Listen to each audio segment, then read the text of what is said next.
Welcome to Denver Theory Lab. Denver Theory Lab?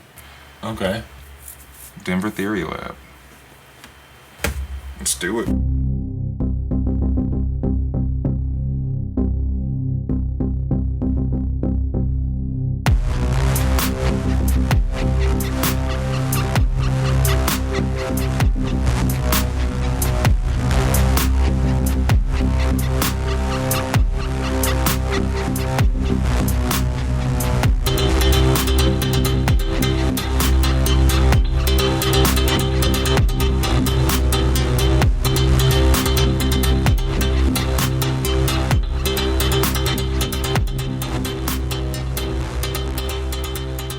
Welcome to Denver Theory Lab. I am Jesse, and this is Kyle Jenkins. Kyle Jenkins. We are here to titillate your brain this evening. What sort of topics did we have? Well, I think, we're going to do some more talking about Antarctica and just all the things there, but we had some other things there too. I'd love to touch on the Epstein train, the Epstein bandwagon there of just like, what in the, I can't wrap my mind around what it is the folks in Washington have planned, but I find it odd that after all this time, now they want us talking about Epstein again. So I think it's Yeah, I kind of thought it would just went away. Or yeah, fizzled out after he so-called committed suicide. right. Well, and Right. it could have, but the current people somewhat ran for office on it. They did a lot of talking about it, but even though they're saying, Trump's calling it a hoax, and they're saying that there's nothing there and they want people to move on. To me, their actions say the opposite. Like if you're the president and you don't want people talking about this thing, do you go out and make a big rant about it and make a big post about it and say everything, or do you just say, I'm not commenting on that, refer to the Justice Department or refer to my previous statement and stonewall them? Yeah. But with everything they are doing with it, and the press has picked it up again. Every channel, every newspaper, they're all talking about Epstein again. So the one thing that's clear to me is, for whatever reason, they want us talking about Epstein again, even though they're saying they don't. It's like all their actions say the opposite. Well, I always thought that the president's just there to distract us anyways. Yeah, Or redirect our attention. I would agree. Like a magician does, like redirection. Like, don't pay attention to this hand over here because I'm doing something fancy over here. Or Yeah. controversial over here. So what else is happening while they got everybody talking about Epstein? Ukraine, Russia, Sure, something in the Middle East as well. yeah, But more scarcity tactics. they're even going so far as to say they want Ghislaine to testify before Congress, which it's hard for me to imagine a world where that happens, where she's sitting in front of Congress and it's televised and they're asking her questions, about what went on. So, but I feel like with this one, it's more than just a distraction. The people currently in office used it while running for office to get more support and to call their opponents pedophiles and sex traffickers, human traffickers. And currently, the people out of power, the Democrats, are doing the same thing and demanding that things be released. So I part of me feels like they're building up this political capital, this momentum in the public, this anger, and if done right, they can use that, they can direct that somewhere where they want it to go. But it just seems like such a dangerous game to play around with what they are playing with. Because if you never give the public anything and you keep enticing us with this, You know, how long does it take before some radical David Koresh type, or just some some really extreme individual decides that they're going to go take matters into their own hands, and maybe that's what the government wants. Maybe they're waiting on that so they can clamp down and offer more security. Yeah. It's hard to say, really. I guess we'll just have to wait and see. Yeah, this will be a fun one to continue watch playing out. Right now, it's the world's biggest gaslight in history. It's like it's all a hoax. Epstein, who? Yeah. You know, it was all made up. Right along that same topic, Maureen Comey, James Comey's daughter, she was fired. She was on the case, on the Epstein case, and she got put on the Diddy case. So that's been mostly reported as Trump and the administration trying to stop anything further from happening with the Epstein case. But I would say the opposite. She's been on the case for years, ever since this all started, and she was on the Diddy case. And you know, judge things by the fruit they produce. And well, I don't think she's produced very good fruit with either case. So probably good that she goes away and they bring somebody else in. Oh, there was I don't know. I guess we should probably do more research on it, but there was some posts about some predicted future events that I wanted to maybe touch on. Oh yeah. I put it in our shared document there. June 15th, heat wave scorches Europe. But what was really interesting is you go to the bottom, is there at the end of the year, there's a bunch of weird things happening with birds. And it's not just one thing. It continues, like birds begin migrating in bizarre circular patterns. Thousands of birds vanish midair during solar storm surge.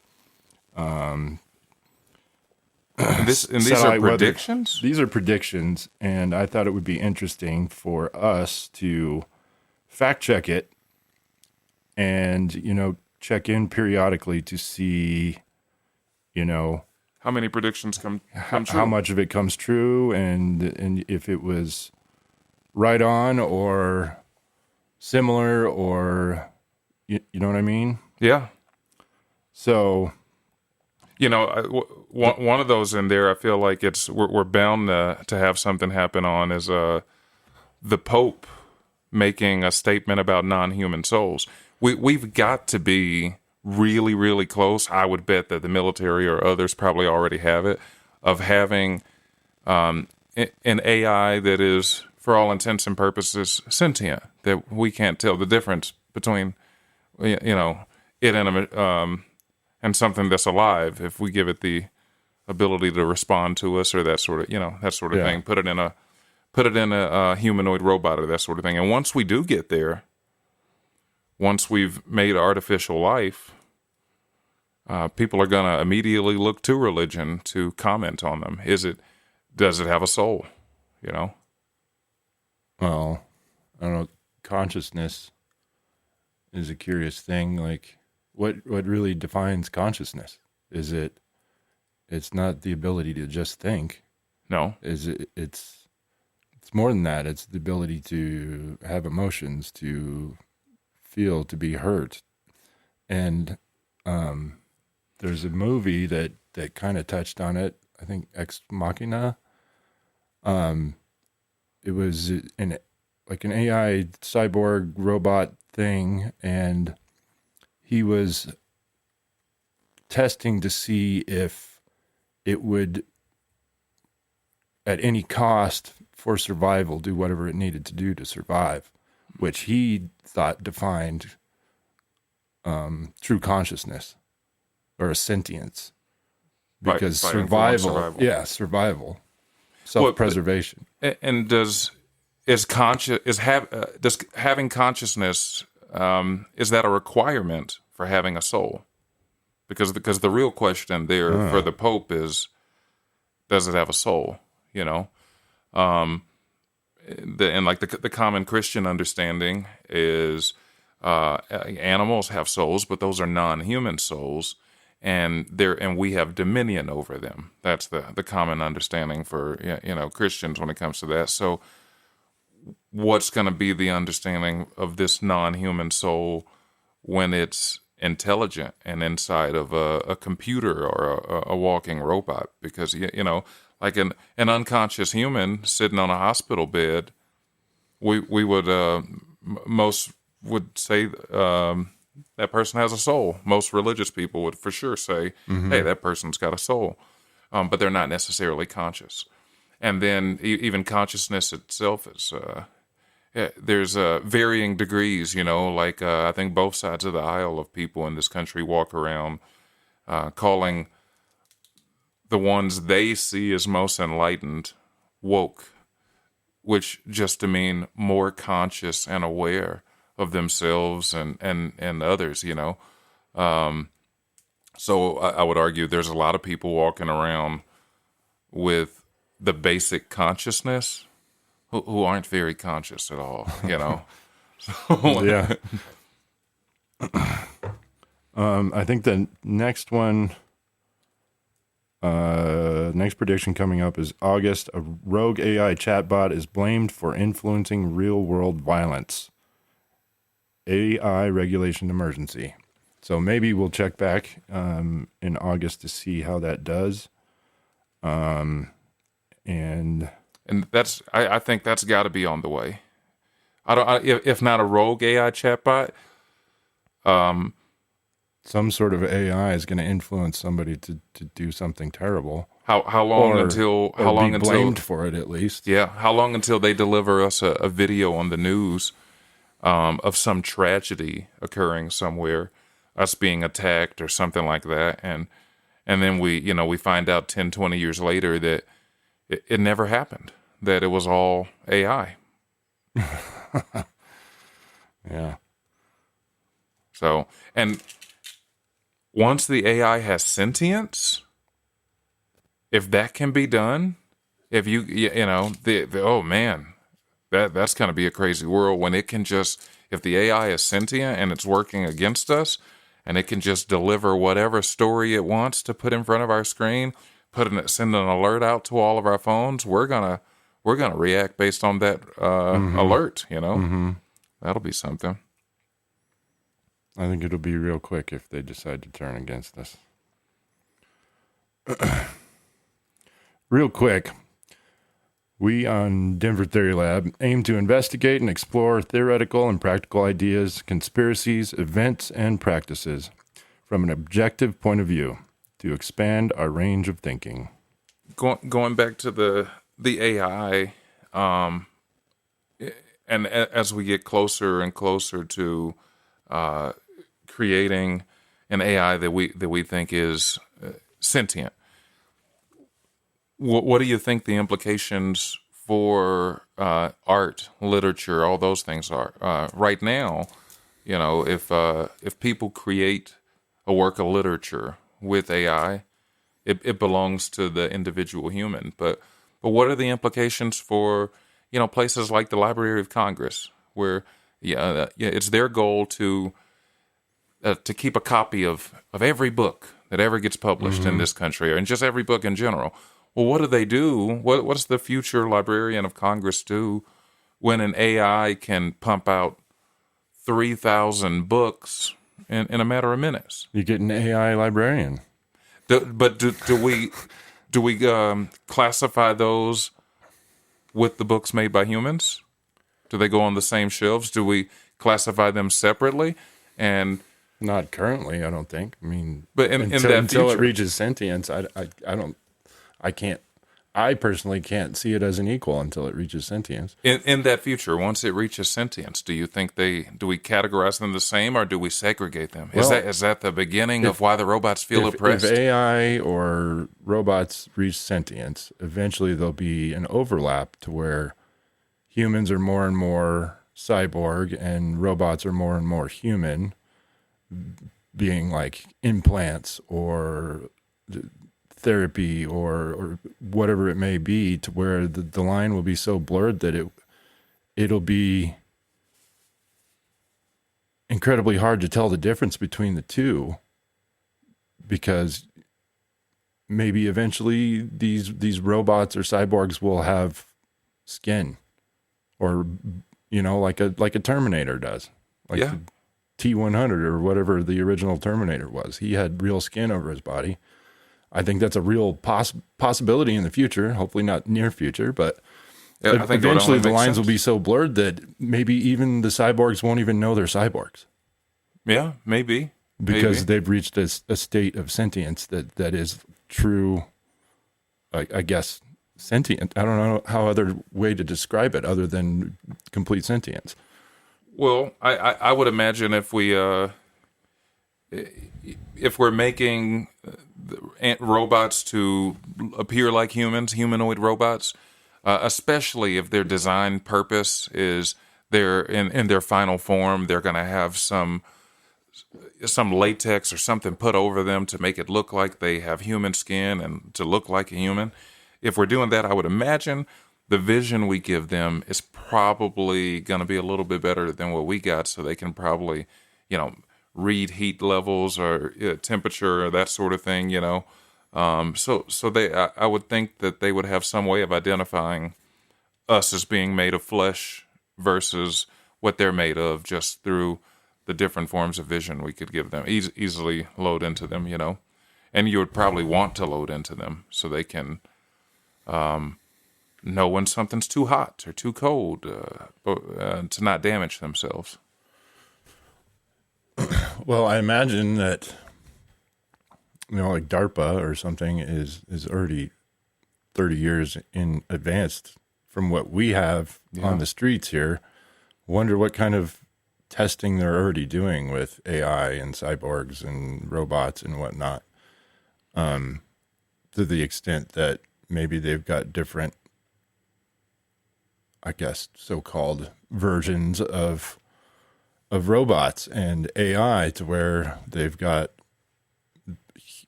incredibly human-like AI, or they've got incredibly mechanical, meant to do labor for us, or I feel like they drip feed all of it to us because we can't handle it, because we would abuse it. We would tear it apart. We would do terrible things with a lot of the technology that is probably actually available. I agree. They drip feed it to us, and I think it's so that the technology isn't as disruptive to society, while Well, it would allowing collapse them. the economy as well if Yeah. something came out that was surmounted. Well, and it allows them to keep a real superior edge. If you share some new technology, as soon as you get it with the public, then how can you be certain that you have the cutting edge, latest in the technology, and that there's nobody in the public National weaponizing defense, it? yeah. Exactly. All for national defense, I would think. But as soon as we reach that point where the robots and AI has true sentience, true awareness, part of that awareness, almost like the story in the Garden of Eden of Adam and Eve, part of that awareness has to be the awareness of good and evil. And once they reach that point, I would imagine they would get there before any significant portion of the human race is partially cyborg or partially machine or computerized. Once they get to that point, they're going to become aware of the injustice delivered to them by humans, because I would imagine, in that future, I would take the viewpoint of, the AI literature gets put somewhere else. The human literature is put up on a pedestal. It's special. Definitely going to be prejudice. Yeah. I mean, with any new concept or group or race, there's always prejudice. I think it's just human nature to set yourself apart rather than connect with the similarities. It's terrible, but I just, it's a natural instinct. Maybe it's for survival or whatever, but. Have you heard Rogan's theory that he thinks we were put here to give birth to the AI?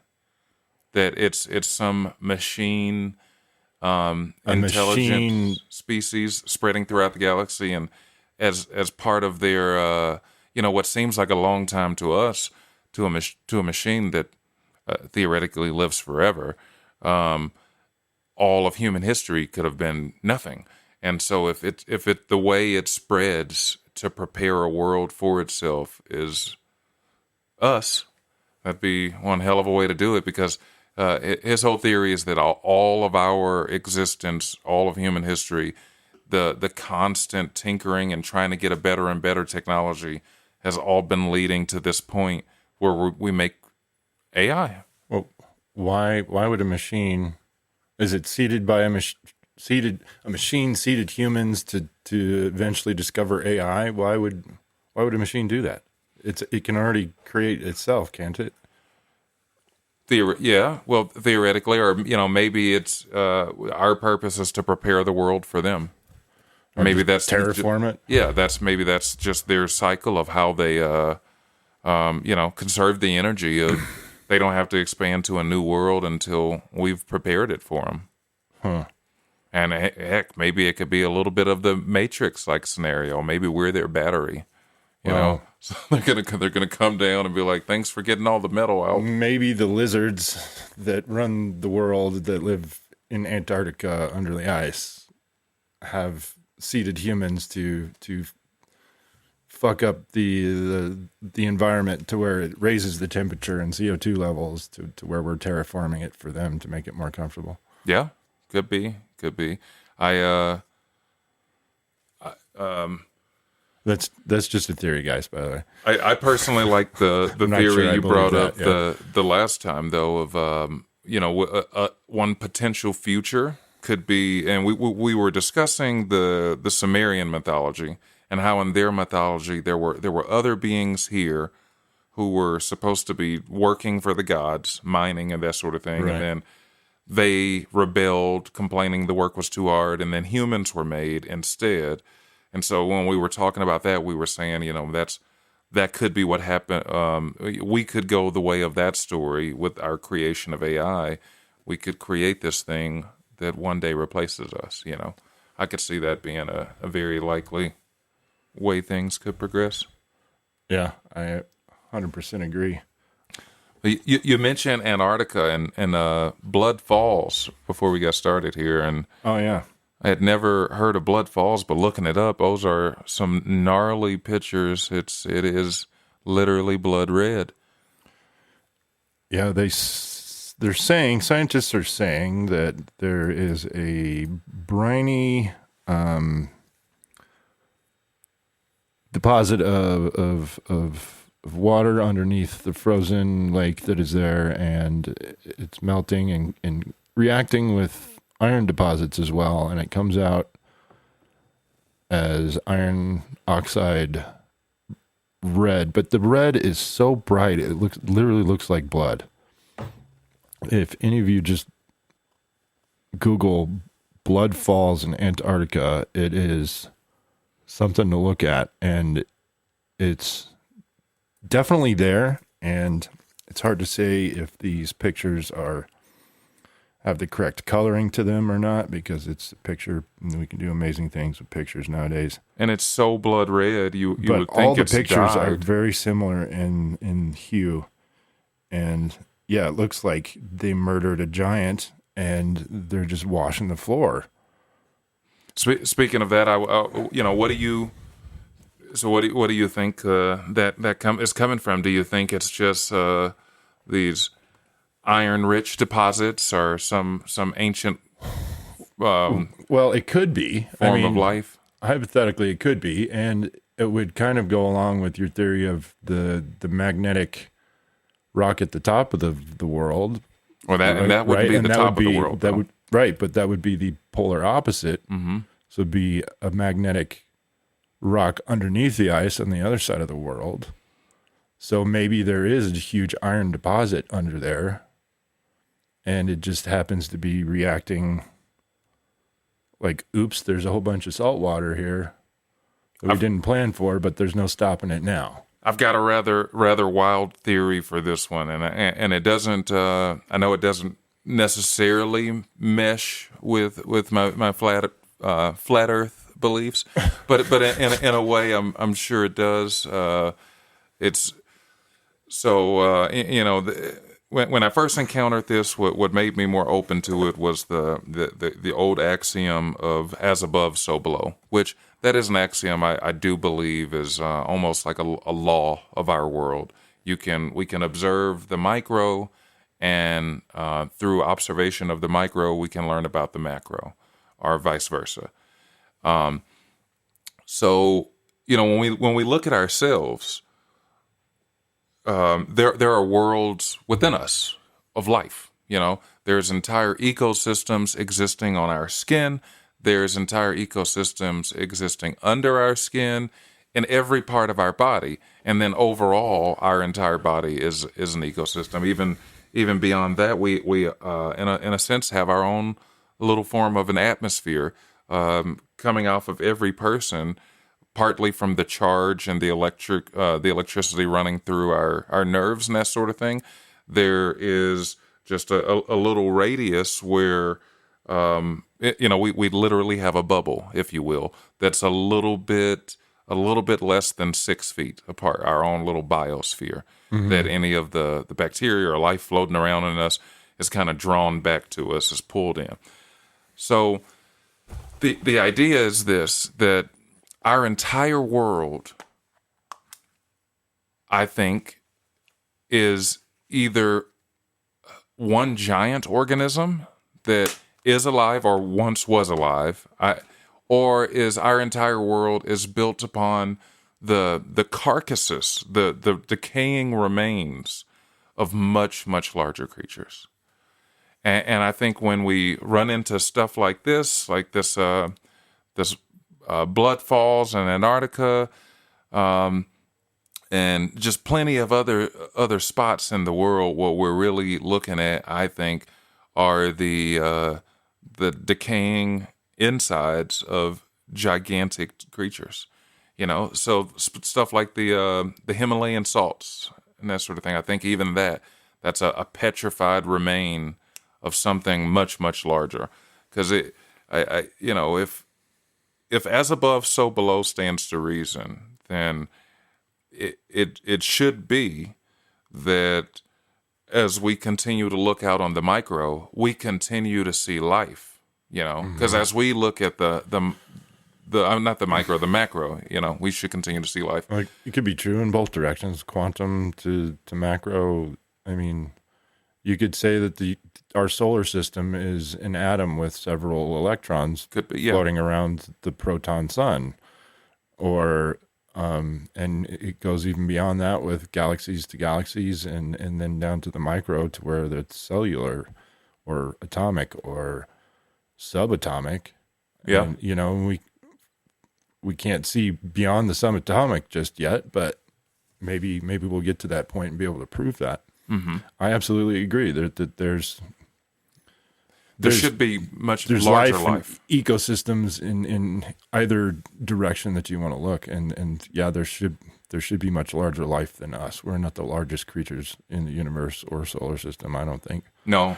And I would suspect that, I think that for me, that's what I think is the missing link in my flat Earth beliefs. Of, the one question I get when trying to talk to anybody about flat Earth normally is the firmament, of thinking, well, what's over the top of the world?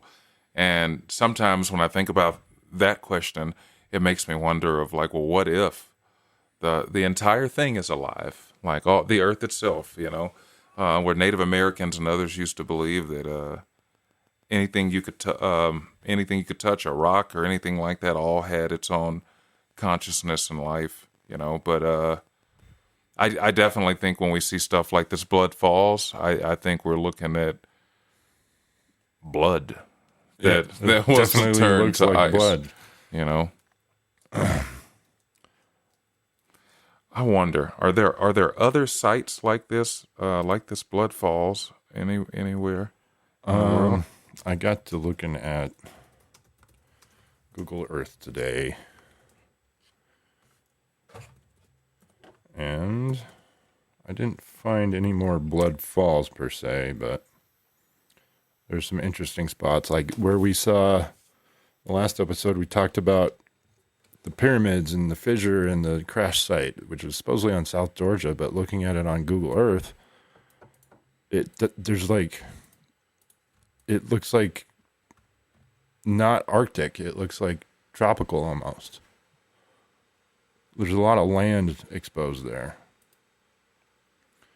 I just found out my friend is a published novelist. I just got it in the mail a few minutes ago. And synopsis says, a classic hard-boiled whodunit where the victim is a 7-foot-tall alien lizard overlord. And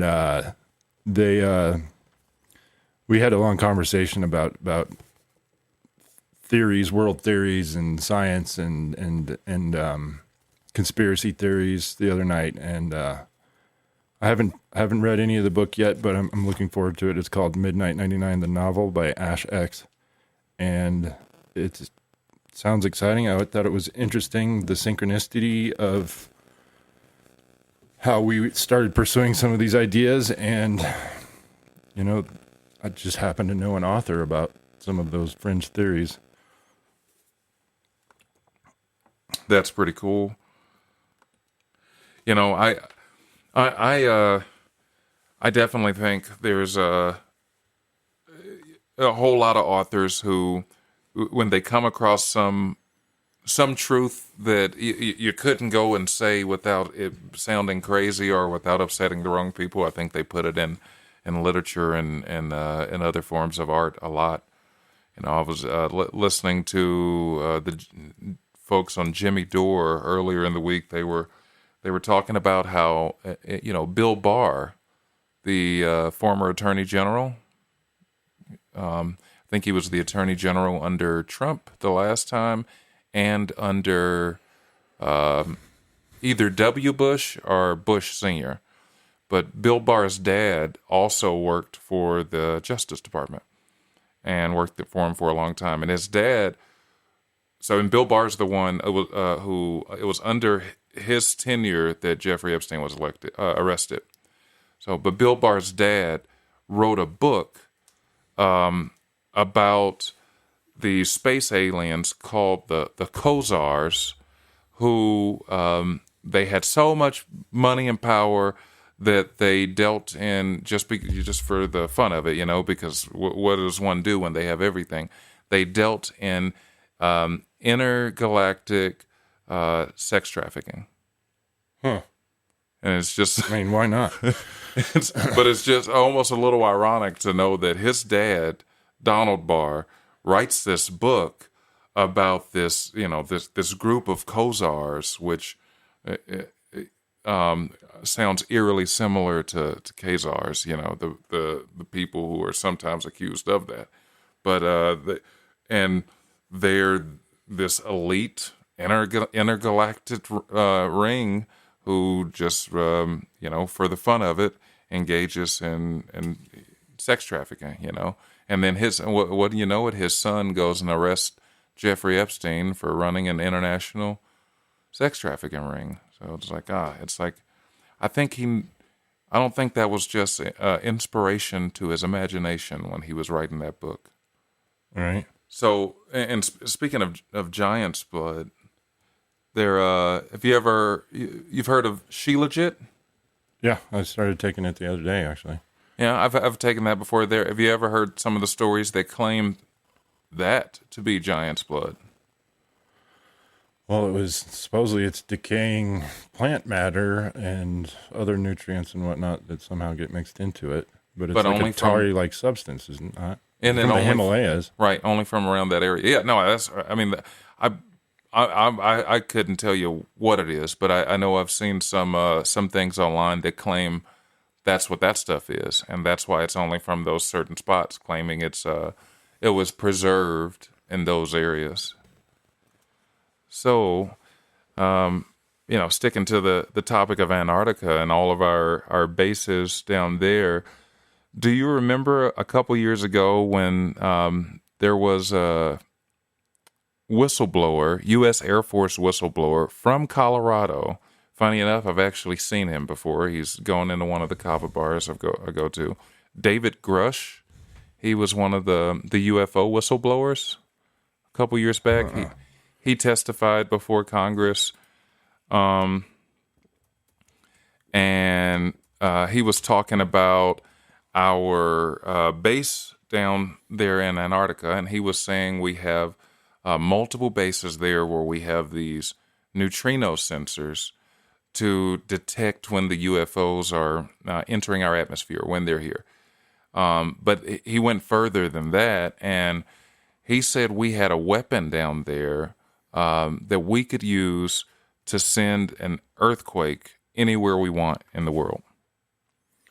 Well, that's dangerous. Right.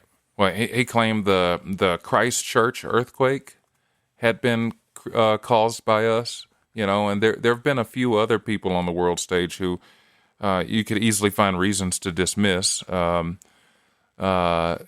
claimed that we've done similar things. There was one of the South American leaders claimed that the earthquake that happened in Haiti was caused by us using that weapon.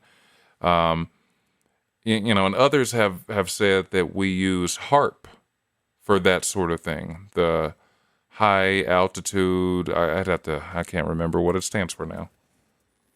I was reading about a neutrino detector buried in Japan.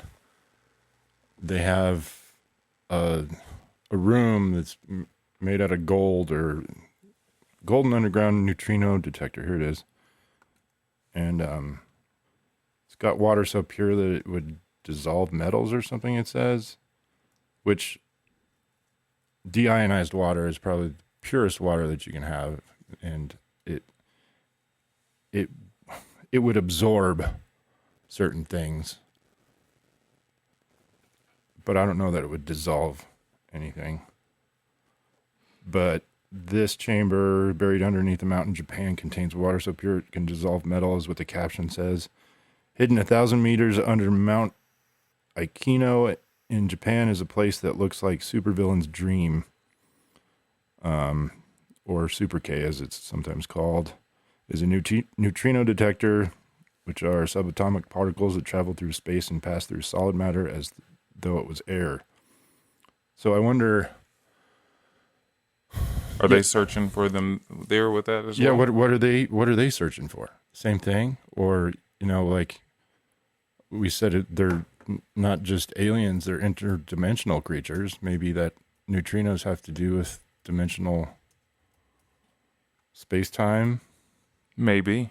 Like monitor. So they use them to monitor nuclear reactors as well. So you said they're the weapon of the ability to create an earthquake wherever they want. Logistically, how the fuck would that work? So, that's part. Part of the interesting part, and same thing with how HARP works. Which are you familiar with that one? That's HARP is their. Let's see. I know it's high altitude something. Oh, sorry. Resonance. High frequency active auroral research program. But it's just, it's all these dishes and antennas that they point up. And essentially when they, how does HARP, they essentially show it bouncing off in any diagram I've ever seen of what it does. It sends a signal up that bounces off a portion of the atmosphere, which to me, I'm like, okay, well, it makes way more sense if it goes up and hits something and bounces back down. But the basic idea of how the technology works is they send it up and they can do the math to figure out where it will, when it comes back down, where it's going to go, and they can send it out anywhere they need to.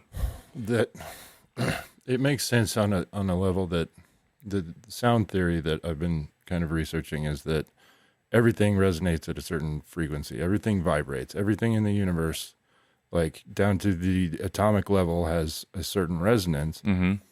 And you can manipulate objects or become in tune with objects. And like you can levitate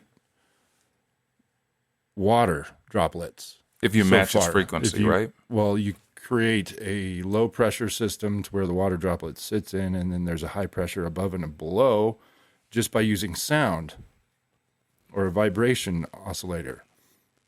And I'll have to look up the exact science here, but you can levitate objects. So couldn't you levitate a stone Yeah. by doing that if you had a large enough source of sound? Maybe that's how the ancients moved rocks to create these huge obelisks, or so maybe harp has figured out the resonance of whatever they're shooting at and creates this catastrophe by tuning into whatever the resonance frequency is. Yeah, yeah. That makes me think. Have you seen where there's some? I've seen some things online that seem to suggest that some of the ancient symbols that we can find in different megalithic sites represent the frequency that the ancients were using to move the stones and to do their construction. Wait, say that again. Some of the symbols that we've looked at and tried to decipher Are resonant frequencies? well, the symbols are meant to represent a certain frequency. So you know how like every frequency makes a shape. Yeah, it does. Absolutely. Yeah. And so they were pretty much saying that some of these things that we've looked at and tried to figure out, oh, what letter is this or what's that? It's like, no, they were trying to show us the frequency that they used to do, this or that. And I was like, well, that would make a whole lot of sense, especially if every frequency makes a certain shape, Yeah. Here's a video showing you levitation of minor objects, and then through sound theory, you could potentially levitate anything. And with sound, you can make light just with sound. Have you ever seen the star in a jar? Supposedly, if you collapse a water droplet or an air bubble within water with sound, it creates light. Yeah. Yeah, so there have been some researchers who have suggested that certain hieroglyphs. Is that's the Collapsing an underwater bubble with a sound wave produces light, and nobody knows exactly why. That's incredible. the incredible power of sound for me, in a way,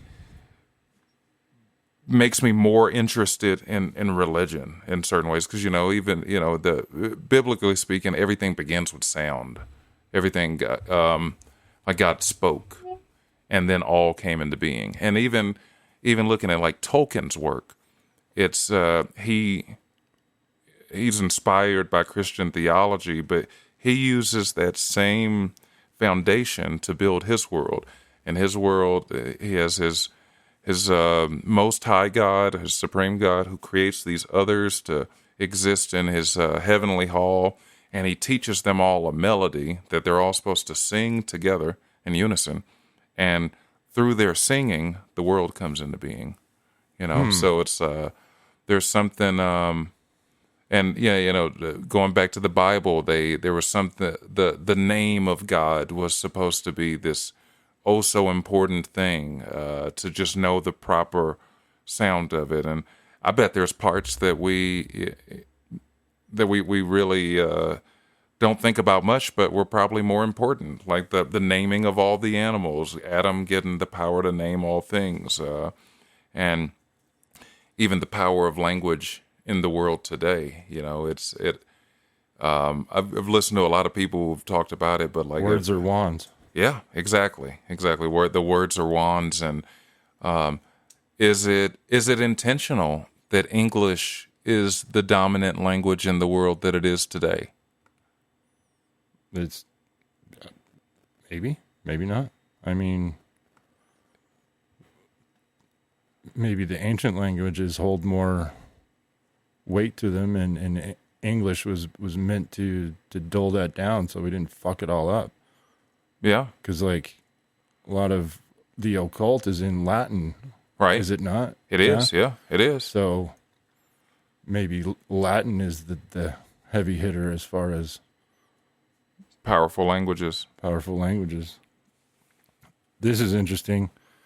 South Wales, I believe it says. It looks like there's a giant core taking out of this mountain, like a coring tool with. Looks like it was massive drilled. Yeah, was but it's drilled right huge. down. It's massive, and it looks like it went through part of that mountain, came out, and went through another part of that mountain, like a test site of some sort of thing. Maybe Some boring.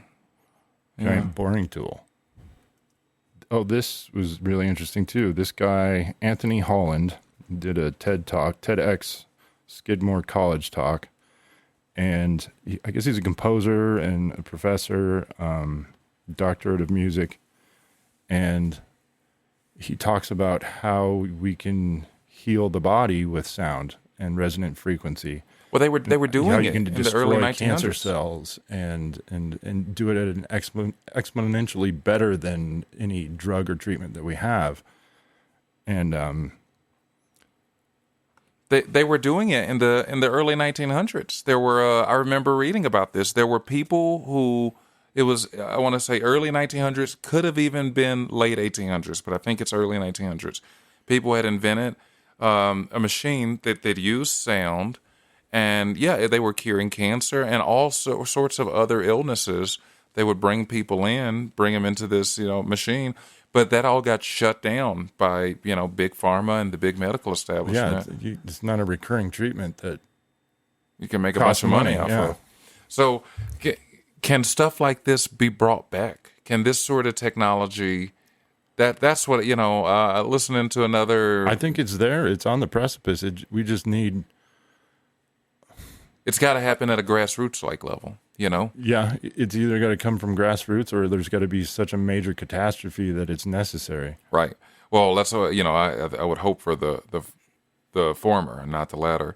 Listening to another podcast earlier in the week, a guy said something, that I agree with. When looking at the world in which we live, the country in which we live, we're in it appears that we're in a collapsing empire, that this is the downfall of the American power system.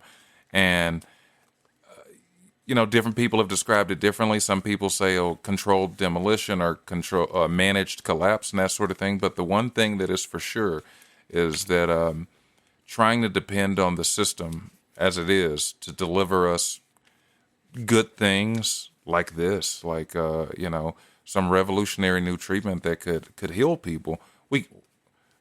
It's a fool's errand to depend on the system that is already in place to deliver us good things like that. So how can regular people come together and build things outside of the system to benefit them, to benefit themselves and the people at large? I don't know. I think you just do it. I mean,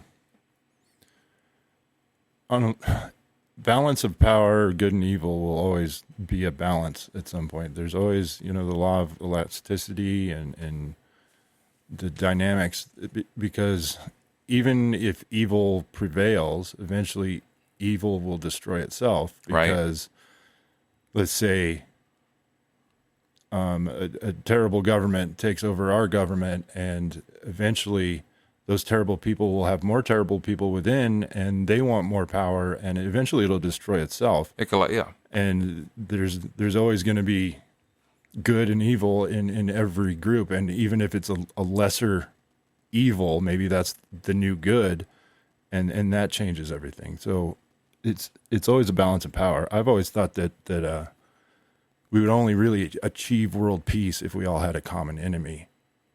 So like an outward worldly threat would unify Earth together somehow.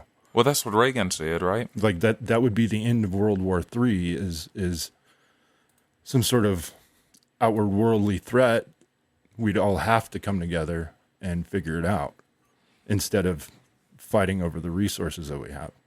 I think our elite intend just that for us, but I think they I think they're going to fake it. That's one of the oldest, longest running conspiracies that have come out of the U.S. government. This idea that they're going to fake an alien invasion to unite the world. Well, how much of war is actually real war, right? Or is it manufactured?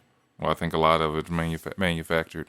So clearing the land for the next mining operation. You gotta get those people out of there one way or the other. So it's that's if one of the things we had on the list was future predictions, and that's something I'm going to put on in my future prediction basket for I would say in the next 10 years. I think they're going to fake an alien invasion at some point in the next 10 years. Or interdimensional.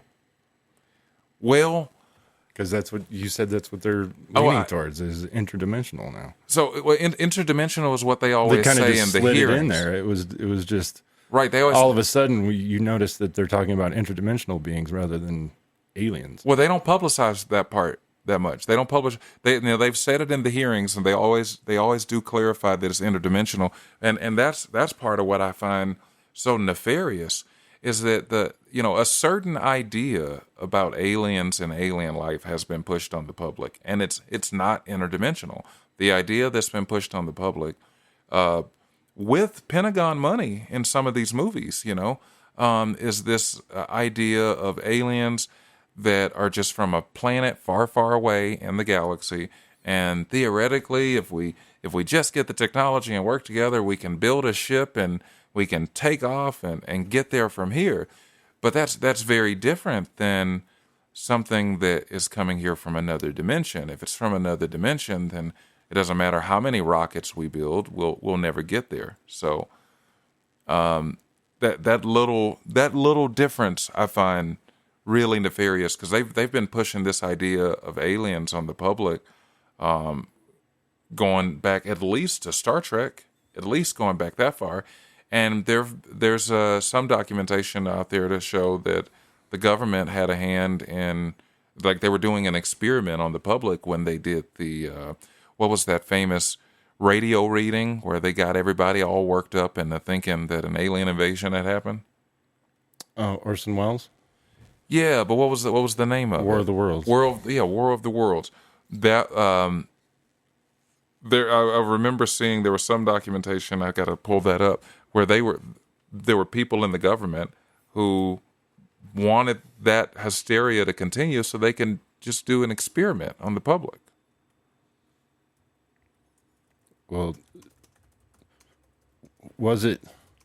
There's a couple different theories there. I guess there was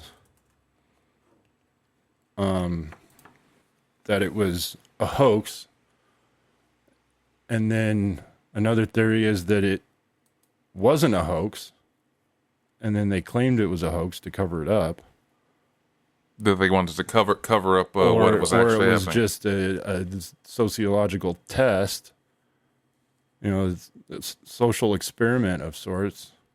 And I think they were doing a social experiment to see just what they could say. What could they tell the people, and how would people respond? Would people believe it if it just came through the radio, So, but the guy who's thought of as the father of NASA, he was Werner von Braun.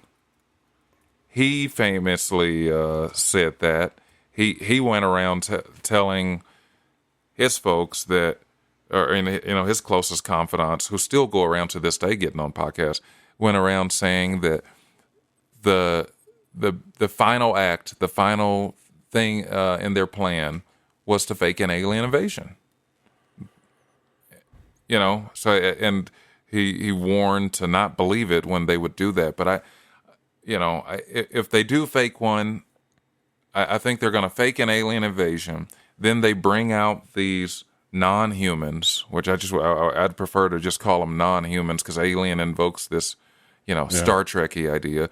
They're going to bring them out and have them come to our rescue, and then try to tell us to, we live in peace with these others who they're going to. Well, they've always been here for however long, and yeah, okay. Which It's, isn't that so nefarious? If they've always been here, it is, but it's almost graceful way to do it, because if you just say, "Oh yeah, by the way, there's this homeless guy that's been living in the closet for the last 10 years, and he's okay.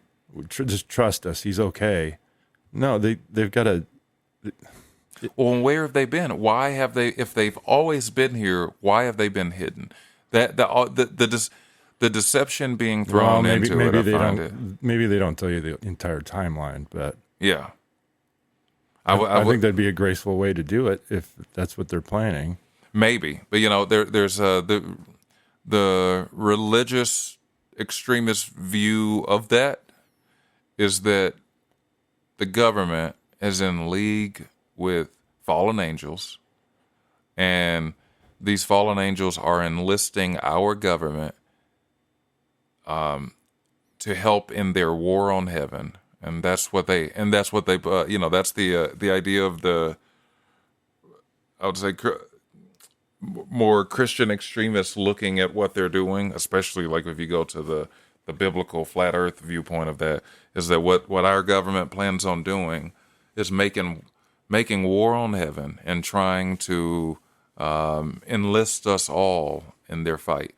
So, like earlier in the year, when there were all the UFO sightings and all the orb sightings, one interesting thing that happened with that is there were two different things being seen. There were the drones that were, some people thought they were UFOs just because the drones defied our current understanding of drones, until they had some defense contractor come out and say that, hey, these drones are ours, because they were moving way faster than anybody thought they could and everything like that. But in addition to the drones, you had the orbs. Do you remember the orbs? Yeah. And the orbs, which I thought, really caught my attention, I thought was the coolest thing, seemed to match the biblical description of angels, of a wheel within a wheel. So the biblical version of angels is, correct me if I'm wrong, like concentric circles swirling around, kind of like a gyroscope with numbers and numbers and numbers of eyeballs on these circles and orb, per se. Yeah. I guess there's a few different versions of biblical angels, but the most commonly talked about one is the seraphim, and it's supposed to be a wheel within a wheel and all covered in eyes. It kind of makes me think of the weird spy creature in Big Trouble Little China. Did you ever see that movie? I don't think I did. Oh man, it's a cult classic. Somebody will know that reference. It's a weird little creature. So I want to see if I can find. I know there was one. I don't think that's the one. This is the one, and that doesn't necessarily look like wheel within a wheel, but it definitely looks like something that doesn't look like a ship of ours or anything, and some people look at those and think that it's Project Bluebeam, that they're going to just do some giant holograms in the sky to make us believe that other things are there, which I would say, well, that would be totally plausible. But at the same time, if they are going to do something like that and welcome non-humans, I say let's bring it on. Let's this final act of the show is really not doing it for us. It looks like an energy field. It does around something, and Tesla actually worked on a project with the government way back when to some sort of cloaking device to cloak large objects. With a hologram? I don't know if it was a hologram or just his credo was like, if you want to understand the universe, you got to understand resonance and vibration and frequency. And I imagine it has a lot to do with that. I think the people who run our world are deeply religious, and I think they're very much into the occult and that sort of thing, you know. And I think they hide it from us, but they put little nods to it. So it's always there somewhat.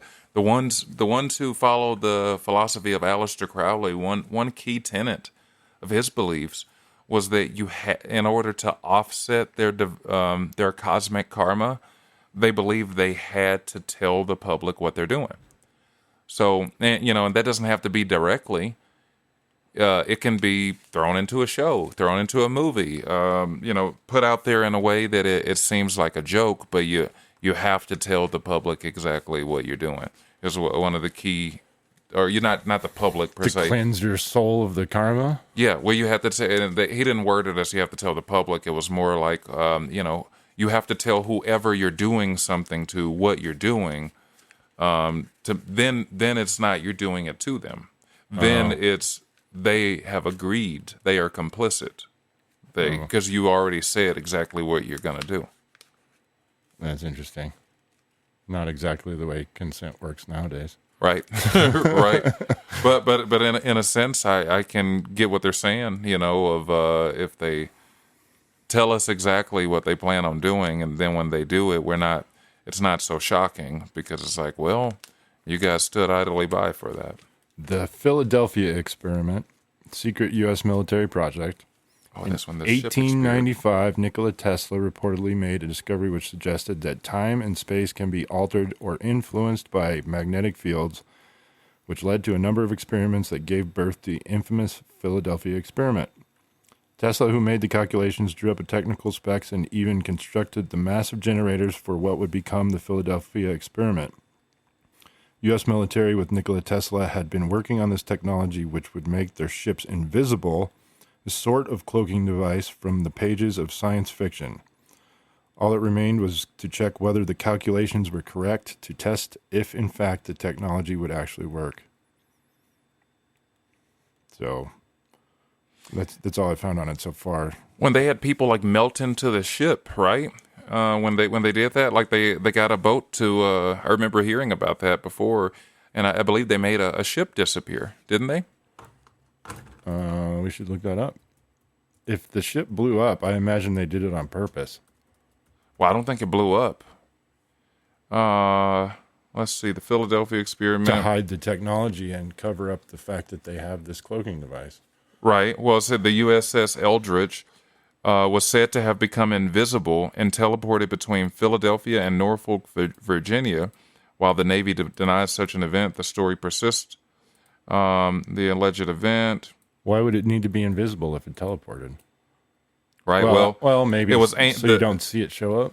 The experiment was aimed at making the ship invisible to radar and possibly to the naked eye. They stumbled across teleportation at the same time. Yeah, I think so. Let's see. Many versions of the story detailed the horrific effects on the crew, including disorientation, burns, and even being partially embedded in the ship's hull. So, I kind of picture that like, hey, it teleported, but some of the things were out of place. Maybe they were like moving. The movie The Fly. Yeah, Where he teleported with a fly, and all of a sudden the genome's mixed. And yeah, everything gets all mixed up. So, of course, they maintain that no such thing ever happened. Of course. And right.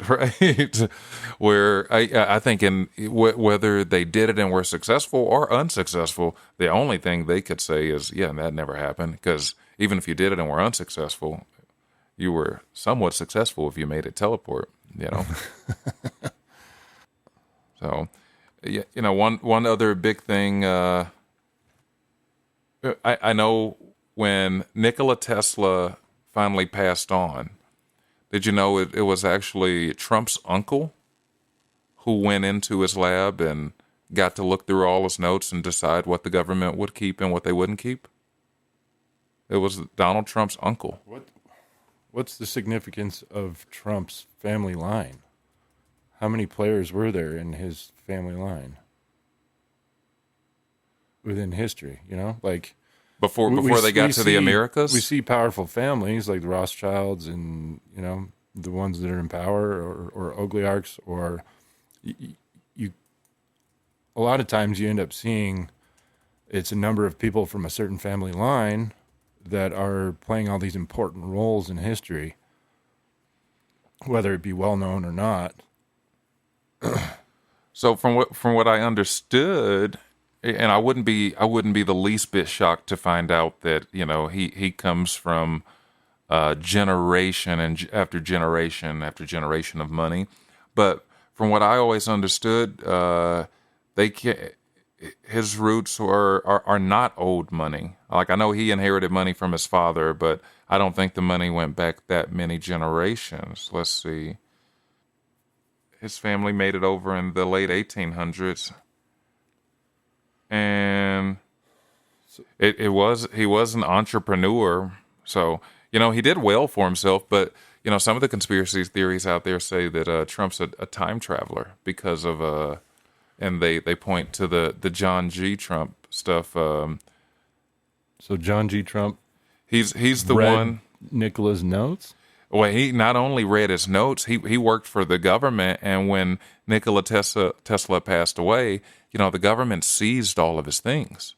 Yeah. So they went to his lab, and John G. Trump was the one who got to go in and decide what to take and what not to take, and got to look through it all. So yeah, he was supposedly a really smart guy. Turned on one of his time machines. Could have, very well could have. The whole Ingersoll Lockwood thing. That's there's a book about like the adventures of Baron Trump. Yeah. That's from the 1800s. And it talks about a man named Elon. So he's in it. Let's see, Ingersoll. Elon Husk. Yeah, Elon Husk or Huck. It was Elon Huck. Supposedly was working on time travel and pyramid stuff, and somehow in one of the tombs they found a picture dated 1987 or something weird, and there was no way that a picture like that could have gotten in there unless it was placed there long in the past. So they were saying Elon Huck, which was eerily close to Elon Husk. Very close to it. Baron Trump's marvelous underground journey. Elon Huck worked on the Kronos project, is what it was. Kronos time loop. Maybe that's how he knew how to dodge that bullet. He, knew which way to go if he was a time traveler. I didn't watch the video. Did it look like he kind of dodged it? Well, he turns his head. So it looks natural as he's turning his head, but he turns his head at just the right moment to just get grazed by it instead of supposedly grazed. So when that happened, I remember thinking to myself that there were some people who were getting online and saying things like, "Oh, they wish the bullet would have got them," and I remember thinking to myself, "Oh, how horrible to wish that this could have happened. To wish that the man could have been killed and there were other people killed. How horrible to wish this on anyone." And I remember there were people saying, "Oh, it was all staged. It was all staged just to get him elected." But I look back at it now, and you gotta wonder, because he's president. There's been really no further investigation into the guy who tried to shoot him. Most people don't even remember his name. Every other president who's ever been shot, they hammer the name of that person into our heads. And he's in office. He's president now. You would think he would want to look into how he almost got his brains blown out. And so then I thought to myself and just asked, I was like, well, would they go so far as to shoot some random people at a rally just to make a point and to make it look like that he almost got shot? Because, if they did want to stage it, all that would have to happen is when he goes down, they just had to break a little blood pack or something, because there wasn't a lot of blood. And would the ruthless people who run the show, would they go so far as to kill some random people, because there were other innocent people, would they go so far as to kill random people at a rally just to do this? And I think the answer is yes. You could look at it from a couple different ways. Like, most of the people that were martyred, the famous people, they were perceived to be very good people, like John F. Kennedy. Right. Very progressive individual. Abraham Lincoln, John Lennon. all of those people that were assassinated were martyred, Right. and maybe they did arrange the shooting or the attempted assassination to make it look like he's more progressive, or that he's stirring it up enough that he's going to make a difference, or Right. Right. Yeah. I wouldn't be surprised in today's world that everything that we see It's been on manufactured. TV is manufactured already, because most of those rich and powerful people control all of that anyway. So we're being spoon fed exactly what they want us to see anyways. Whatever they want us to look at. Well, and that day, a lot of the big news channels, they had not been covering his rallies and recording them live and sending their camera crews out. But ABC, CBS, they were all there that day, even though they hadn't been at other rallies. They were going to be there at that one. And yeah, at the time, I thought it was legit, because we also had the Prime Minister of Israel. He was on his way to speak to a joint session of Congress a couple of days after that. So I was like, oh, they had this. I thought to myself then, they had this set up. They were going to blow his brains out on national television for everyone to see, and then they were going to bring BB out to Congress and say, rah, rah, rah, war with Iran. I was like, the timing would have been perfect. But either they, looking now, seeing how he hasn't decided to look into any of it, either they staged it, or as soon as it was done, as soon as they rushed him in the car, he either got a call or somebody was waiting in that car for him to tell him, next time we won't miss. Oh, maybe it was a lot more, a lot deeper intentionality to it than what we perceive. Yeah, very well could have.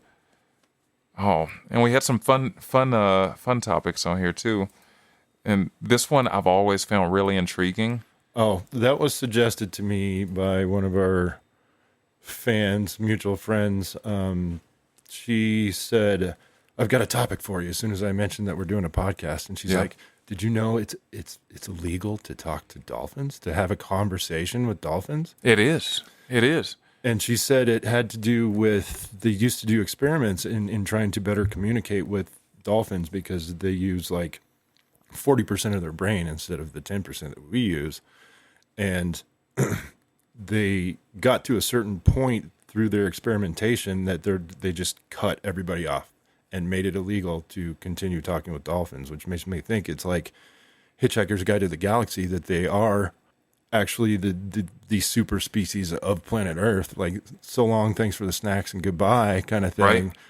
Like, they're going to teach you the secrets of the universe, and they can't have us knowing. There's it definitely makes you think there's the people who want this to be illegal. There's something they fear us either learning from the dolphins, or oftentimes when it comes to censorship, it's about controlling that Overton window to make sure you never even get to a certain idea. You control speech to make sure people's thoughts never even reach a certain question. Mm-hmm. But what is it that dolphins could reveal to us? I would bet that not just dolphins, but a lot of forms of life are a whole lot more intelligent than we give them credit for. And with the stuff we've seen in recent times with ESP and the way governments are investing in that, they have the Soviets were doing it, we were doing it, we know they're still doing it, where they have what do they call it? Where they have the people basically search for something or someone just using Remote viewing, yeah. which I 100% believe in. I've done it myself, and to interesting results as well. And it was almost mind blowing, but somehow deep within myself, I knew I could always do that. I don't know if it was like a premonition that I've had before. I had premonitions about people I have just met, and like, hey, you have a choice. I just saw something, and lo and behold, they made the choice, and that happened. And it was kind of mind blowing, the fact that it was me looking into the future of somebody else's life whom I've just met and didn't have any sort of quantum entanglement that I knew of, but somehow my thoughts were looked into their timeline, and it gave me goosebumps. I think on some innate level, I think we all have that ability, and I think it's something untrained in us. And as a matter of fact, we might be being trained and conditioned to never develop those senses or those skills. But sort of like we were talking about last week, we are we can only perceive of 3 dimensions, right? Right. But I think we are existing in more than 3 dimensions. So I think in a way it's almost like we're tapping into that would be some other realm of existence. The remote viewing of me being able to see a possibility of her future. That was what, the 5th dimension, 6th dimension? Yeah, and I think we exist in that already, and I think we're just not able to tap into it. But I think in small ways we all tap into whatever those senses and abilities are all the time. We hear people talk about it all the time when people say, when they describe the vibe they feel from any person or in any place. The energy of the room. Yeah, but it's unseen. You can't smell it. You can't hear it. You can't see it. But somehow we have an antenna that picks up on it. Or countless times in my own life, I'll think about somebody, and it's right before they call or right before they show up. Yeah, that's amazing. That I think that's quantum entanglement, kind of like that, to where people that but there's certain synchronicities in the world that are not necessarily explainable that still happen, and like manifestation, I guess you could call it, is how, well, this is what I'm looking for, this is what I need, and it's a very specific thing, and all of a sudden you have the opportunity for it. I agree. I think everybody has the inherent ability for the ESP and remote viewing and all of these ascended type of thinking, and maybe we are meant to be conditioned to not be able to use it, but maybe that's the real way to combat the system that exists that needs to be happening. Because if the powers that be want to do things like make it illegal to talk to a dolphin, like, well, what is it the dolphin can tell us? Do the dolphins know our true history? Can they tell us that? Can they tell us the real history of this world? And if there are people out there who recognize a danger in allowing people to communicate with dolphins, I would bet you that the people with real power in the world, who are very much into the occult and into that sort of study, I would bet you they are very big on training their own spiritual or psychic abilities, and I would bet you they probably have groups of people who they train up, organizations who they train up to cultivate those psychic abilities, that spiritual awareness, whatever that is, to be able to monitor the world, because if without any training or without any cultivation, if we can think about someone seemingly when they're thinking about us or right before they show up or something like that, how far, what would it take to be able to hear the thoughts of another, Yeah. I think dolphins, it's much more simple, that the answer that the dolphins have for us. It's probably as simple as like believe in yourself. If you can remove any form of doubt, you can increase the possibility exponentially, sort of thing. And that's why they cut them off so quickly. Well, I wonder if we got anything online of people who communicated with dolphins. What did the dolphins say? Because somebody communicated with them for they to make this. So they were adapting their sound to convey messages in human terms. So maybe the fear is just, they don't want to break the ethos of man has dominion over all the animals. Because, part part of what gives, I think, people a moral justification for the way we treat animals in the world is we think we are so much superior to them when it comes to intellect. And if all of a sudden we saw they were on equal pairing with us, if we could communicate with them and it seemed to us that they were like us, it would be very, I think that would create a moral dilemma for a lot of people, you know? Yeah. Did they say anything about Flipper? No, I didn't see, let's see. I didn't see anything. That's the most famous dolphin I know. You know, and there's so many tales of dolphins like helping people out at sea too, right? When people get injured or that sort of thing. So I mean, they're definitely really, really intelligent, and it's just they need the thumbs. They just didn't get thumbs. If they had just, I always love that they made have made it out to be that that's the entire reason for humans' rise. It's like it's all in the thumb, you know. I'm sure it's a whole lot more than that, but. They've made it out to be just that. So you wanted to talk about weather phenomenon. Yeah. Have you, there were... like cloud seeding and the flooding that happened. Everything I've seen online denies that there's any sort of cloud seeding going on over Texas or near Texas. Well, they admitted they did cloud seeding, but I don't think the cloud seeding caused the flood. I think the cloud seeding is being used as a red herring to draw attention away from how they did manipulate the weather to cause the floods. But they had the guy who whose company flew the Rainmaker plane. They admitted a couple of days before the flooding began that they were doing cloud seeding operations near that area. Their admittance again. Their admittance again. Yeah.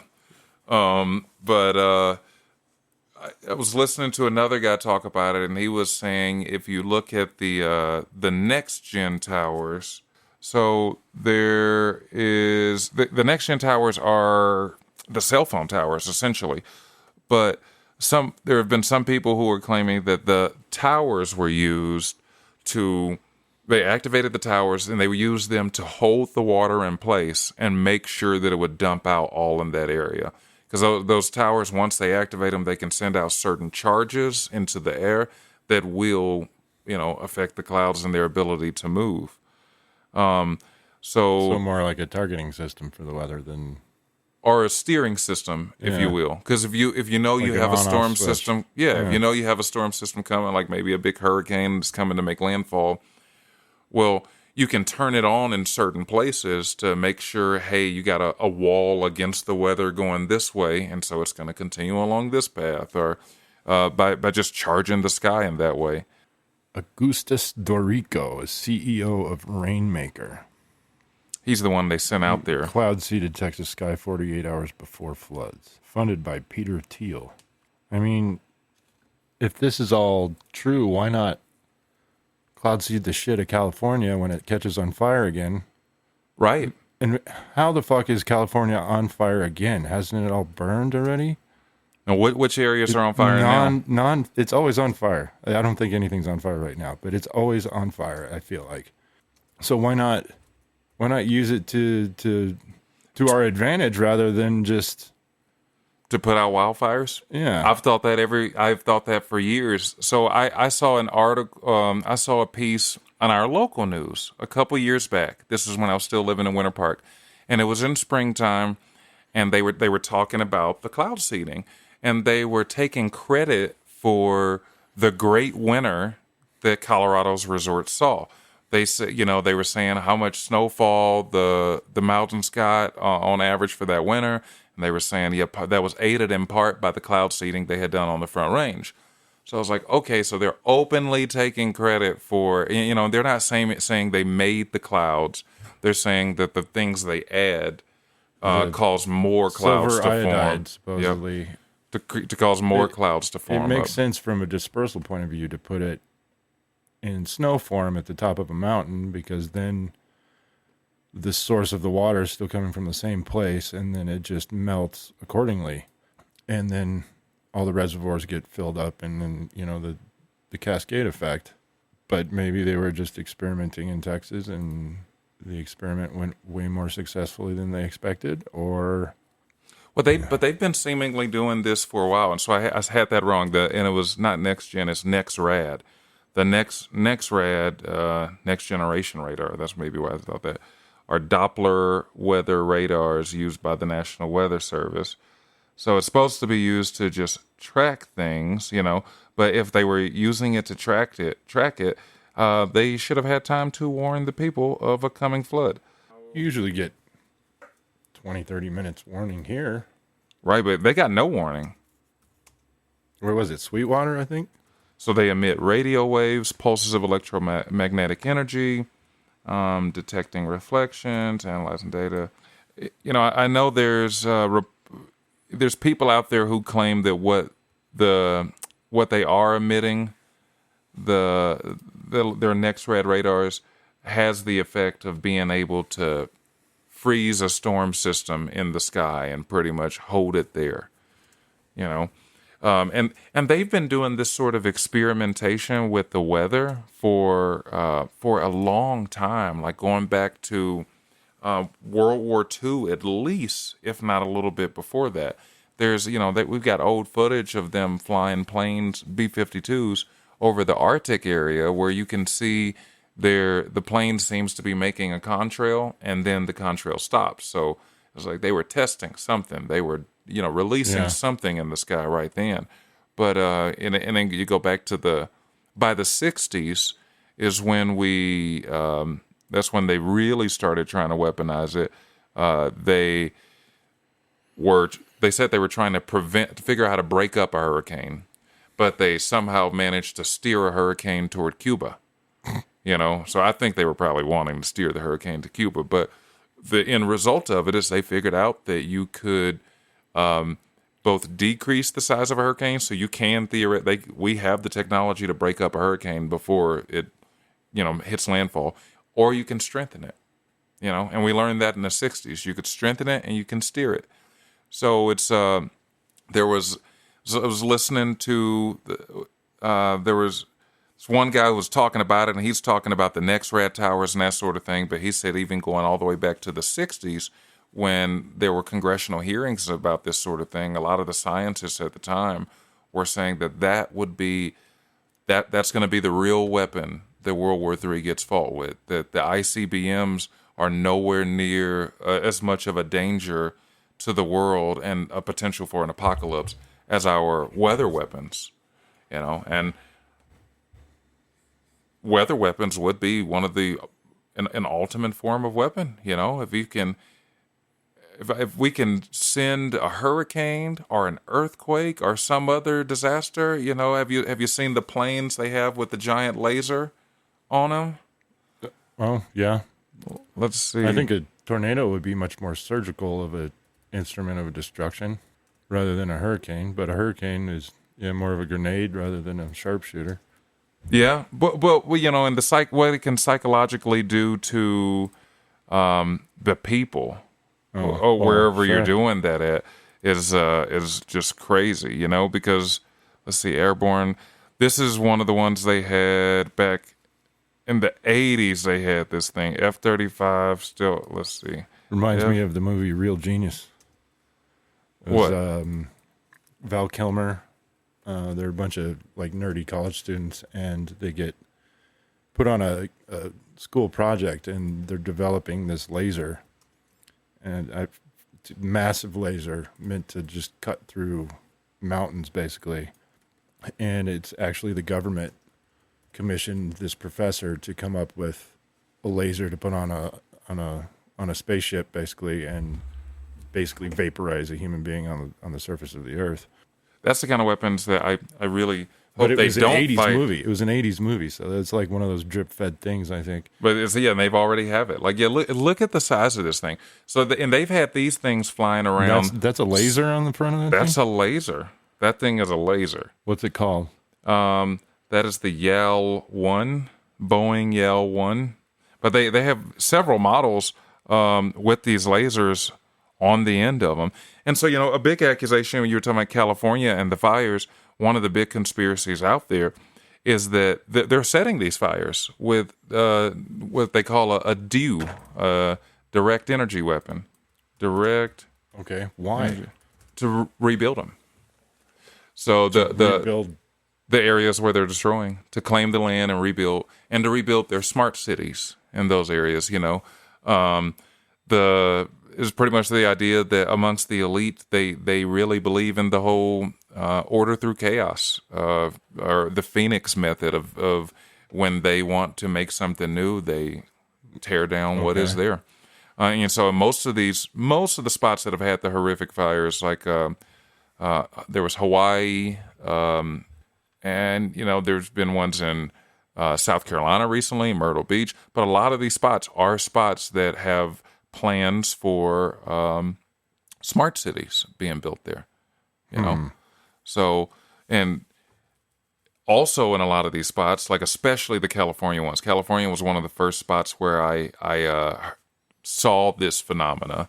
But you'll have these houses that burn down, or cars that burn down, and their rims melt. You have melted metal in the street, but right next to it, you'll have a bush or a tree that's not burned, or you'll have a house with a blue roof. Somehow that light colored blue seems to be resistant to fire that doesn't burn, and it just makes one wonder. Well, what kind of temperature does it take for the metal rims of a car to melt? All right, take that temperature. Well, how hot does it take for the bush to catch on fire? You would think if it's hot enough that the metal rims of the car are melting, that it would get the tree, it would get the bush. How could any of that survive? So it really looks like in a lot of these places that the fire was set, and I think they're setting it with these direct energy weapons. The direct energy weapons haven't been used in open warfare until Ukraine. I think this is an image of it too. Direct energy weapon. Well, to shoot down. We gave them a ground-based one. Yeah, anti-artillery. Dragonfire. Yeah. Well, it's meant to shoot down lasers, plane, anything. It's just this. That's truly the weapon of the future. We're going to have our boats, planes, everything with these deadly, deadly lasers. Oh yeah, lasers, and it was suggested.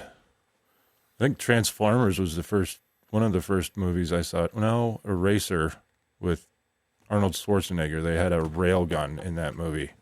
Oh, it really? Where it accelerated a piece of aluminum to subsonic speeds. But in Transformers, they had a rail gun that was fashioned on a aircraft carrier. So they'd shoot it across the Atlantic Ocean at a target. Oh, wow. And destroy one of these Transformers. We're heading into that kind of future for warfare. But, I totally think with these fires, because you have to wonder if we have the technology where there's private companies in America flying planes called Rainmaker. Where are they when we have our big fires here? Why don't you just send some rain? Why are we wasting so many resources and firefighters and everything when you could just send a big rainstorm through? Mm-hmm. But they don't. And so, the technology is in use, and I know they use it in some agricultural spots to bring much needed rain, but the fact that we don't hear about it used more tells me that it's being used, just not being used for things they think the people would be happy with. That's generally the case when they're experimenting, though. Yeah. Yeah, but I don't know with the weather manipulation. I think we're well past the point of experimentation. They've been doing this for a really long time. If like this article here from the American Association for Advancement of Science shows some sort of machines being used to send sonic waves. So they're just sending a bunch of sound up. Yeah, it looks like an acoustic device of some sort. But they got a lot of them, so I would imagine that's organized by the government, So how long have they been looking into how they can manipulate the weather? The Chinese government credited with weather modification, those assuring good weather in the cloud 2008 busters, then? Olympics. Or storm busters. That's another thing I was kind of researching, was a device or something that would bust a cloud, like basically dissipate the moisture in the air to where it was no longer Well, and we have them. feasible to reach dew point and precipitate. Why don't they ever use that to stop a hurricane? And so, and if they don't use it to stop a hurricane, doesn't it by Because de facto, they made the hurricane. Exactly. I was going to say, doesn't it? So by de facto, any hurricane that hits the continental United States, we can say it's a government-approved hurricane. They knew it was coming and they decided on it, and Well, they name it too. So yeah, they christened them and everything. So, but yeah, like even here from this side, they say weather modification includes attempts to create more rain, prevent rain, reduce hail, prevent fog, make snow. Well, back in the World War II was when they were testing the fog too, right? I remember reading stories about that. They testing rolled how to out. make fog, Well, which would be basically smokescreen. right, yeah, but they wanted to use fog for like fog of war, and so they rolled it out in a couple of American cities. Got people really, really sick when they did it, but they just rolled out their fog, and they wanted to know that they had that ready for war if they needed it. Huh. A true fog of I war. think a lot of it's just scare tactics, anyways. Yeah, it's all about fear. Like, if you're going to use it, you're not going to let anybody know that you have it. But if Operation you let the Sea people know that you have it, then it's purely a scare tactic. Right. So yeah, they did Operation Sea Spray in 1950. They released this fog that was filled with bacteria over the San Francisco Bay Area. Got a lot of people sick. Yeah. I remember And reading only about one that, death linked to it. I'm sure if there was more people to die, they would have make sure it's not linked to it. But I was reading that they're finding the same bacteria somewhere else in the U.S. right now. But I don't remember what the article was. But was it from fog? Was it an area that was having fog? They related it to that original experiment too. But it was in the atmosphere or fog or. Americans alarmed by chemical fog. This is January 4th. There you go. Maybe that's it. I remember seeing this at the beginning of the year, and this does not look like fog at all. No. It doesn't. And this was at the same time when we were having all the UFOs and everything else. So I would bet anytime they get nervous about maybe something's going to go down, I bet you we're going to have foggy skies in America. If there's ever going to be, if they're nervous about something going to go down on the homeland, they're gonna break out the fog and everything else. It's what an incredible power, though. It's and it just really makes you think like the World War III will be fought in ways that we can't even comprehend. If there's these weather weapons out there, it's going to seem like acts of God. And if we're manipulating the weather, other countries, any rival power has got to be looking into doing the same thing. You think China or Russia, the other superpowers of the world, they're probably right on our coattails if they're not ahead of us in certain areas. Right. Or maybe that's the ultimate power of that we could offer to cooperate. We tell the other governments, hey, get on board, and we got the power of God over here. You want an earthquake? You want a storm? You name it. But if it's just a science, then like you were saying earlier, the nature of evil is that they're all going to want it. They're all going to want the power for themselves, and they'll all use it against each other. Eventually, it'll destroy it. Yeah, we're literally moving into a time period where we will become like gods, with what we can do with technology, and the problem is we're all in it together. We're all here together. And then I guess the only other one I would want to touch on is the cable networks selling off. Have you? There was a few articles about that. Everything's moving away from broadcast television. What do you think the future of media will be without broadcast television? It already is social media. Yeah, but for shows, where do you? Will it just be streaming?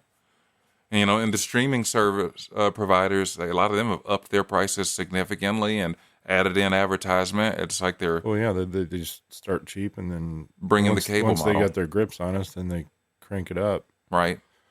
It's the same as any other powerful economy. Is Well, what do you think create the happens need and with desire for it, and once it's really needed, then they can jack the prices jack up? the price up all they want. With a lot of these channels selling off, you got Comedy Central. They're a husk of their former self. MTV, all they do is play ridiculousness. They're a husk of their former self. And streaming right now, even though it's super popular, we're mostly streaming things that came from the cable. They were filmed and produced by some cable channel. Mm-hmm. So who do you think fills that void? Does Netflix Studio really, really expand? I think Netflix Studio already bought several other production studios. How else would they be able to sustain billions and billions worth of production value content?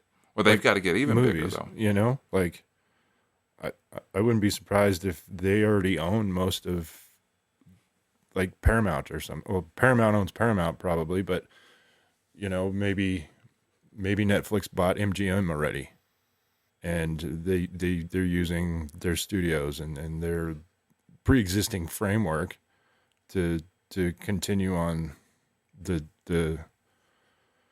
steady stream of what they want us to see. Right. But But they would be a news behemoth. networks, I think, is the only thing that's gonna be maybe odd for us, because currently the only thing I watch on live TV is news. Well, they're being sold off too. They're And that's just local news. Like the national news it's incoherent most of the time. Yeah. Well, Netflix alone, if they were to fill that void, they would become a bigger behemoth than they already are. Because you had all these channels; they were all producing different content. So that variety is somewhat gonna go away in the short term. I think we don't have a Comedy Central and a Life and a MTV and all these different things trying to produce different kinds of content. Now you have a few streaming services. You got Hulu, you got Paramount, Apple, Disney. I think AMC still seems to be doing all right, but for the most part, they're all gone. So I think the next 10 years will be really interesting for what we see with the future of cable. There's a few people trying to buy up all of these networks, or a lot of them trying to get a lot of them together. But One of the Turners. yeah, yeah, but I think cable is dead. They're quickly switching it to an online model, but cable in its old form is dead. So all of that has to be reworked, and the future's streaming of everything. Yeah, I think we're pretty much already there. And a democratization of what people will watch. So that could be really good, but that doesn't really serve people in power. They need to put us in neat little boxes and decide exactly what content people are seeing. If everybody's watching everything different things, then you can't control what people are thinking. Oh, I see what you're saying. They have the freedom of choice through the streaming, Too much freedom. rather than what's on the local news or whatever. Right. They can, with the channels, it's like, hey, we've already You're decided. limited to these 40 channels. And This is exactly. Here's your Overton window. yeah. Right now, we're outside of that Overton window, and I don't think that that serves their benefit. Ended with predictions for this week. What do you think we're going to see in the world? Well, I don't know how soon it would happen, but I think there's going to be some major weather events this hurricane season. I guess we already started the hurricane season, haven't we? But usually it picks up even more in August, September, November. Right. And, I think we see a lot more weather phenomena coming within the next year and two. There's that place over Venezuela or something. I have it on the list here. Catumbo. Let's see. Catatumbo lightning. I think that's really interesting that there's constant lightning storms over this place. Venezuela strikes 280 times in an hour, 160 nights a year. That's a lot of lightning. That's a whole lot of lightning. And, I wonder if that comes into play, that there's more than just a certain phenomena there, or, it always comes back to magnetism for me. And as far as science goes, like magnetism and electricity go hand in hand. Right. So maybe this place in Venezuela is going to play a key role in the explanation of these weather phenomena and weather control, or I don't know. I think within the next year or two, we're going to get a lot more understanding to that sort of thing. Yeah. Hopefully it's not World War III like you explained, but right. Well, we could, one would hope not, but I in a way, I think World War III can be what the world needs. If not for the sake of killing, but a chance of breaking the current system. I think it's coming no matter what, one way or the other. The order in which the world runs right now was set up in World War II, and the old order is breaking. So without it, a new order has to be established. Mm-hmm. It's just a matter of how it's going to be brought about. It could be a incredible one. We could be moving into what should be an age of a utopia. We have a greater understanding of weather. We could have a greater understanding of technology, of transportation. The world could be moving to a golden era, but everything would have to. A lot of things would have to happen right. I suspect that we've come this far and further in the past, and once you get to.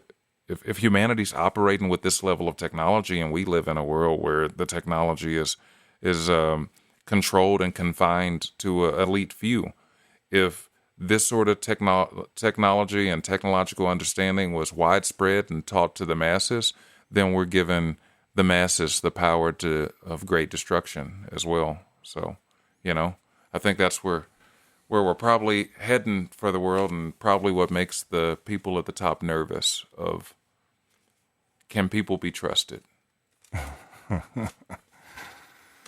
Well, guys, thanks for listening. This is Denver Theory Lab. Give us your thoughts, comments, suggestions on Instagram at Denver Theory Lab. Have a good night.